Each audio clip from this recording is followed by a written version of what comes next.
भगवान ने अपने मन में विचार किया कि इस जन्म में तो इसने कोई पुण्य किया नहीं, फिर ये मेरे सामने आई कैसे।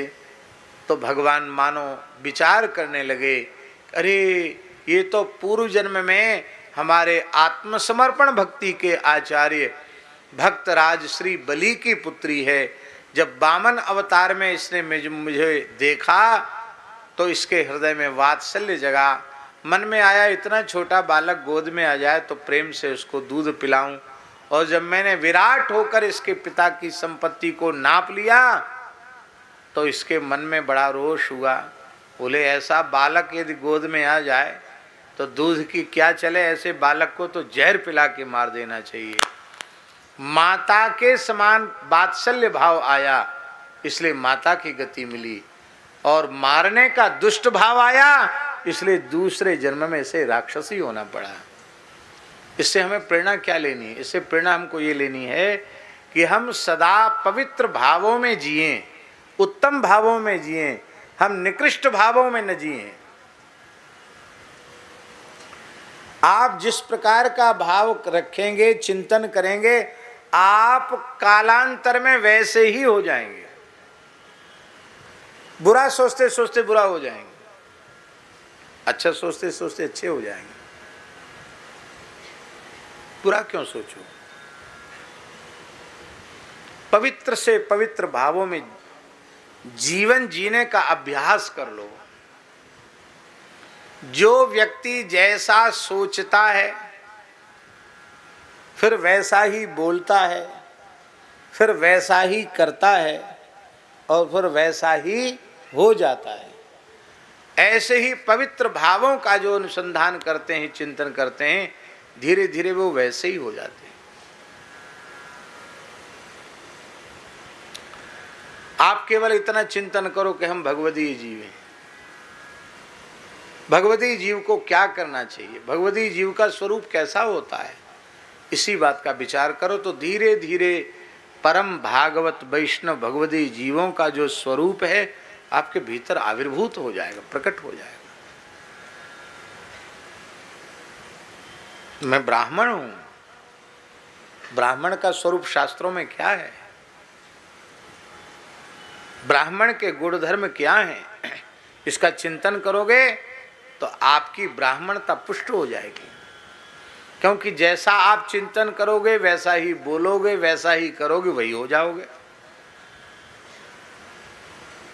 इसलिए सदा उत्तम भावों में जिए, अधम और निकृष्ट भावों में कभी जीना नहीं चाहिए। भाव का इतना प्रभाव होता बाबा। एक राजा जंगल शिकार खेलने जा रहा था, उसको प्यास लगी, पानी वहां कहीं था नहीं। एक गन्ने का खेत दिखाई पड़ा,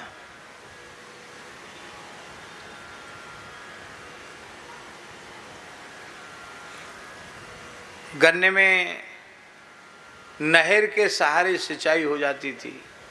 नहर में पानी नहीं था, खेत में पानी की जरूरत भी नहीं थी, खूब फसल पक के बढ़िया तैयार थी, गन्ना तैयार था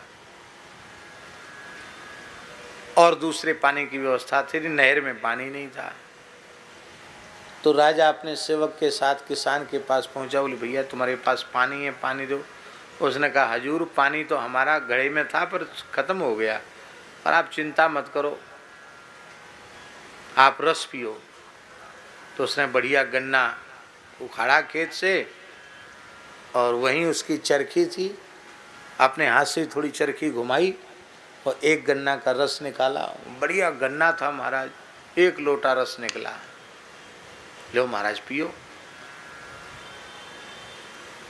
राजा ने पिया, ताजा ताजा गन्ने का रस बहुत अच्छा लगा। और ये बोले वाह, इन किसानों के पास तो बहुत धन होना चाहिए, इतना रस इनकी खेती में है, तो हमें टैक्स लगा देना चाहिए अधिक। तो राजा विचार करने लगा कि टैक्स लगाएंगे, और उधर से लौट के आया तो फिर उसने कहा कि किसान अब हम रस ही पिएंगे, हमको बहुत अच्छा रस लगा, एक गन्ना लाओ, निकालो रस निकालो। तो उस किसान ने फिर सामने से खेत से एक गन्ना उखाड़ा और जैसे उसको कोलू में रख कर के पेला तो उसमें से एक बूंद भी रस नहीं निकला। गन्ने में से, हर एक गन्ने में से एक बूंद रस निकला। फोक होता ना भीतर से, छोई जिसको कहते हैं, छोई निकली, उसमें एक बूंद रस नहीं निकला। तो राजा को बड़ा आश्चर्य हुआ कि अभी थोड़ी देर पहले, 2-3 घंटा पहले एक गन्ने में इतना रस निकला और अब हमारे ही सामने गन्ने में एक बूंद रस नहीं निकला, क्या कारण है? उसने कहा, किसान से पूछा, भाई कारण क्या है, पहले रस क्यों निकला और अब रस क्यों नहीं निकला?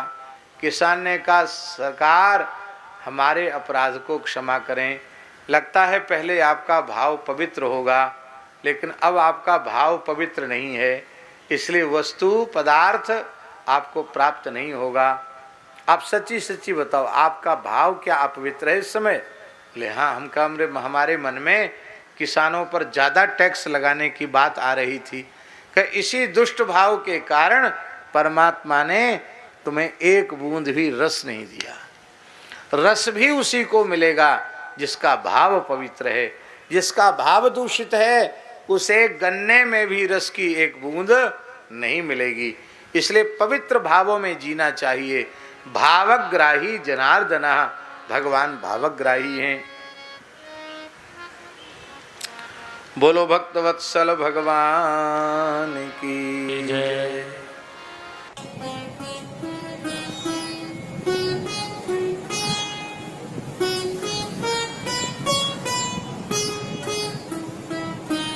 श्री सीताराम प्रतिदिन सत्संग एवं दर्शन के लिए श्री महाराज जी के ऑफिशियल चैनल को जरूर सब्सक्राइब करें।